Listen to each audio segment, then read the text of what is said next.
تو دو درجے اللہ یہاں پر نبی علیہ الصلوۃ والسلام کے سامنے جبریل امین نے بیان کیے، بلکہ نبی علیہ الصلوۃ والسلام نے بیان کیے جبریل علیہ السلام کے سوال پر۔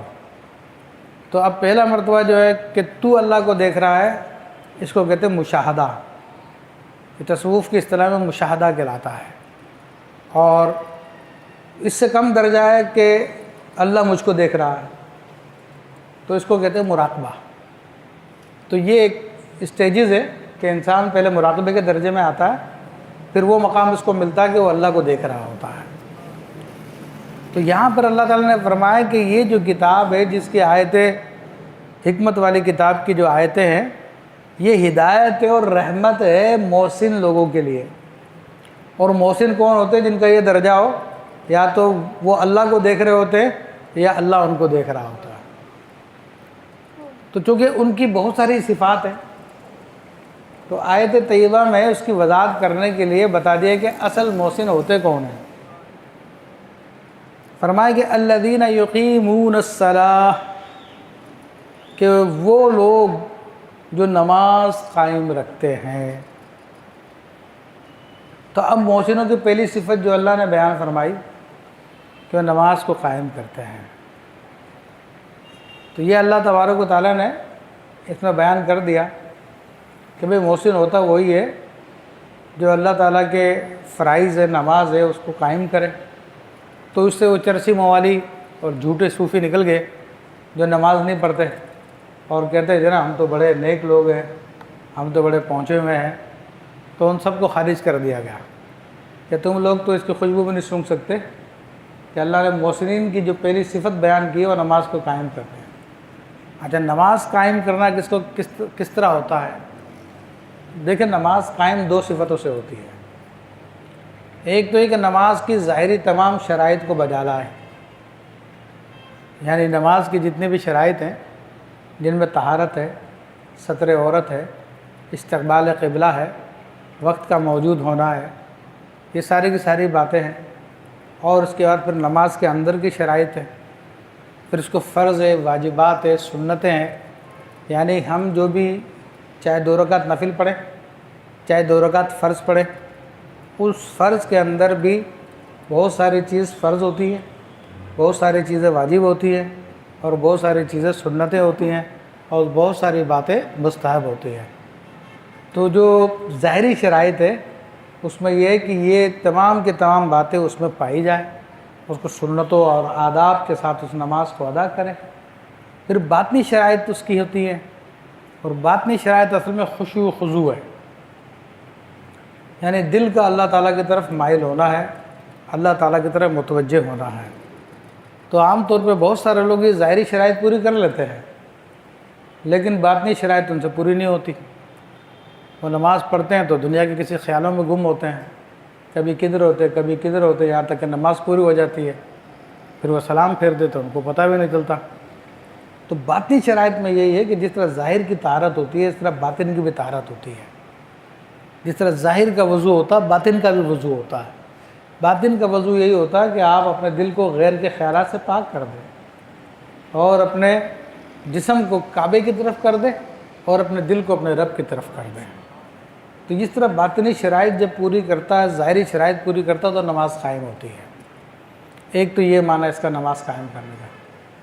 دوسرا معنی اس کا یہ کہ نماز کی باقاعدگی کرنا، کہ نماز کو باقاعدگی سے پڑھنا، یعنی کہ کبھی پڑھ لی کبھی نہیں پڑھی، کبھی 3 پڑھ لی کبھی 4 کبھی 5، تو وہ نماز قائم کرنا نہیں ہوتا۔ نماز قائم کرنا باقاعدگی سے پڑھنے کو کہتے ہیں۔ پھر ایک اور معنی اس کا یہ ہے کہ نماز قائم کرنے سے مراد یہ ہے کہ نماز کو عام کرنا، اور اسی لیے حدیث شریف میں آیا بھی ہے کہ جب تمہارا بچہ 7 سال کا ہو جائے تو تم اسے نماز پڑھنے کا حکم کرو، اور جب 10 سال کا ہو جائے تو اسے مار کر پٹائی کر کے اس کو نماز پڑھواؤ، اور اس کا بستر الگ کر دو۔ تو یہ نماز کو قائم کرنا ہے، کیونکہ نماز قائم کرنے سے مراد صرف یہی نہیں کہ خود پڑھ لے، بلکہ جو اس کے انڈر آتے ہیں، جو اس کے تحت آتے ہیں، ان کو اس کو حکم کریں، اور جہاں پہ زور چلتا ہے وہاں پہ زور چلائے، جہاں پہ زور نہیں چلتا تو زبانی ان کو سمجھائے اور کہو کہ نماز قائم کرو۔ تو یہ معنی بھی نماز قائم کرنے کے اندر آتا ہے۔ تو اللہ تبارک و تعالیٰ نے فرمایا کہ یہ قرآن ہدایت ہے محسنین کے لیے۔ اور محسن کون ہوتا ہے؟ پہلی صفت یہ کہ وہ نماز کو قائم کرتا ہے، اور نماز کے قائم کرنے کے جو معنی میں نے آپ کے سامنے بیان کر دیے۔ پھر دوسری صفت اللہ تعالیٰ نے محسنین کی بتائی، یعنی جو قرآن سے فائدہ اٹھا سکتے ہیں۔ وَيُؤْتُونَ الزَّكَاةَ، اور وہ زکوٰۃ کو ادا کرتے ہیں۔ تو زکوٰۃ قرآن مجید فرقان حمید میں اس کا بھی بار بار ذکر آیا۔ نماز کے بارے میں تو کہا جاتا ہے کہ تقریباً 700 مرتبہ مختلف طریقوں سے اس کا ذکر آیا، اور اکثر جگہوں پہ ایسا ہوتا ہے کہ جہاں پہ نماز کا ذکر ہوتا ہے وہاں پر زکوٰۃ کا ذکر بھی ہوتا ہے۔ پھر زکوٰۃ کا الگ سے بھی ذکر اللہ تبارک و تعالیٰ نے قرآن میں بیان فرمایا، اور یہ بھی مسلمانوں پہ فرض کی گئی ہے۔ دوسری صدی ہجری کے بعد رمضان سے پہلے، بلکہ دوسری ہجری میں رمضان سے پہلے زکوٰۃ فرض کی گئی۔ اور زکوٰۃ کا معنی تو تقریباً سب حضرات کو معلوم ہی ہے کہ اپنا وہ مال جو کہ نصاب کی مقدار یعنی 52.5 تولہ چاندی یا 7.5 تولہ چاندی کے برابر ہو اس کی قیمت، اور وہ حاجت اصلے سے فارغ ہو، قرضے سے فارغ ہو، اور اس پر 1 سال گزر جائے تو اس کا 40واں حصہ یعنی 2.5% بطور زکوٰۃ دینا پڑتا ہے، یعنی ہر 100 پر 2.5 روپے۔ تو یہ زکوٰۃ کی ایک موٹی سی صورت میں نے آپ کو بیان کی ہے۔ تو جس طرح نماز ہمارے لیے مفید ہے، تو اس طرح زکوٰۃ بھی ہمارے لیے مفید ہے، اور زکوٰۃ بھی اتنی اہم ہے جتنی اہم نماز ہے۔ یہاں تک کہ حدیث شریف میں آیا کہ جو زکوٰۃ اور نماز میں فرق کرے میں اس کے خلاف جہاد کروں گا۔ کہ بعض لوگ نماز پڑھ لیتے تھے مگر زکوٰۃ نہیں دیا کرتے تھے، تو ان کے لیے سختی فرمائی۔ اور جس طرح زکوٰۃ کی فرضیت کا منکر کافر ہے، اسی طرح نماز کی فرضیت کا منکر بھی کافر ہے، بلکہ نماز کے اندر فقہا نے اور سختی فرمائی، یہاں تک کہ بڑے بڑے بزرگان دین صحابہ کرام میں سے بعض وہ تھے کہ جنہوں نے کہا کہ جو نماز جان بوجھ کو چھوڑ دے وہ کافر ہو جائے گا۔ یہاں تک کہ امام احمد بن حنبل اور بعض دیگر مجتہدین نے کہا کہ جو نماز چھوڑ دے اور سمجھانے کے باوجود نہ پڑھے تو ایسے شخص کو قتل کر دیا جائے، وہ کافر ہو جاتا ہے۔ امام شافعی رضی اللہ تعالیٰ کافر کا فتویٰ تو نہیں دیا، لیکن آپ نے فرمایا کہ اگر نماز نہیں پڑھتا اس کو قتل کر دیا جائے۔ تو امام ابو حنیفہ رحمۃ اللہ علیہ اور بعض دیگر بزرگوں نے تھوڑی اس میں کہا کہ جو نماز نہیں پڑھتا اس کو قید میں ڈال دیا جائے اور اس کو کوڑے مارے جائے یہاں تک کہ نماز پڑھنا شروع کر دے۔ تو یہ چونکہ بہت اہم چیز ہے۔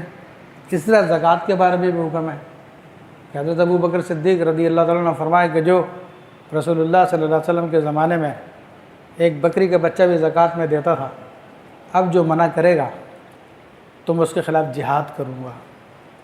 اور خود رسول اللہ صلی اللہ علیہ وسلم نے فرمایا کہ جس نے کلمہ طیبہ لا الہ الا اللہ پڑھا اور نماز پڑھی، زکوٰۃ دی، تو اس نے اپنا خون مجھ سے بچا لیا، ورنہ میں اس کو قتل کر دوں گا۔ تو آپ کو حکم دیا گیا تھا ان تمام باتوں کا۔ تو آج ہمارے معاشرے میں اس کی بہت کم اہمیت رہ گئی ہے، لوگ اس کی طرف توجہ نہیں کرتے ہیں اور اپنی مرضی کا دین بنایا ہوا ہے، اپنے خیالات کا نام، فاسد خیالات کا نام دین رکھا ہوا ہے۔ لیکن دین تو وہی ہے جو اللہ نے قرآن میں بیان کیا، جو اس کے حبیب صلی اللہ علیہ وسلم نے بیان فرمایا۔ اب تیسری علامت جو بیان فرمائی، وَهُمْ بِالْآخِرَةِ ہم یوقنون، کہ اور آخرت پر وہ یقین لاتے ہیں۔ تو اب ویسے تو محسنین کی بہت ساری علامت ہیں، سورہ مومنین کے شروع میں بیان فرمائی ہے، لیکن یہاں میں 3 موٹی موٹی علامتیں بیان کر دی۔ تو آخری جو علامت بیان فرمائی کہ آخرت پہ یقین رکھتے ہیں، یعنی آخرت پہ یقین رکھنے سے مراد یہ ہے کہ مرنے کے بعد دوبارہ زندہ ہونا ہے اور اپنی تمام زندگی کا حساب کتاب دینا، پھر اللہ تعالیٰ کی طرف سے فیصلہ ہوگا جنت کا یا جہنم کا۔ تو یہ اسلام کے بنیادی عقائد میں سے ہے، اور ان میں سے کوئی ایک کو بھی نام آنے وہ مسلمان نہیں ہے۔ تو یہی اللہ تبارک و تعالیٰ نے محسنین کی علامتیں بیان فرمائی، اور جو ان باتوں کو مانتا ہے وہی قرآن سے فائدہ اٹھا سکتا ہے، وہی قرآن کی رحمت لے سکتا ہے، وہی قرآن کی ہدایت کو لے سکتا ہے۔ تو اللہ تعالیٰ ان لوگوں کے بارے میں فرماتا ہے اولئک علی ھدی من ربہم، یہ ہیں وہ لوگ جو اپنے رب کی طرف سے ہدایت پہ ہیں، وَأُولَئِكَ هُمُ الْمُفْلِحُونَ، اور یہی ہیں وہ لوگ جو فلاح پانے والے ہیں، یعنی کامیاب ہونے والے ہیں۔ تو یہ اس کا مفہوم میں نے آپ کو عرض کر دیا۔ تو اللہ تبارک و تعالیٰ نے کامیابی اور فلاح اور ہدایت محسنین کے لیے رکھی، اور محسنین کا بیان کر دیا کہ نماز کے پابند ہوتے ہیں، زکوٰۃ بھی ادا کرتے ہیں، اور پھر آخرت پہ بھی یقین رکھتے ہیں۔ اب چونکہ 3 اہم چیزیں بیان کر دی، اس کے ضمن میں بہت ساری چیزیں آ جائیں گی۔ یہ مومنوں کا اللہ تعالیٰ نے حال بیان فرمایا جو قرآن سے ہدایت لے سکتے ہیں۔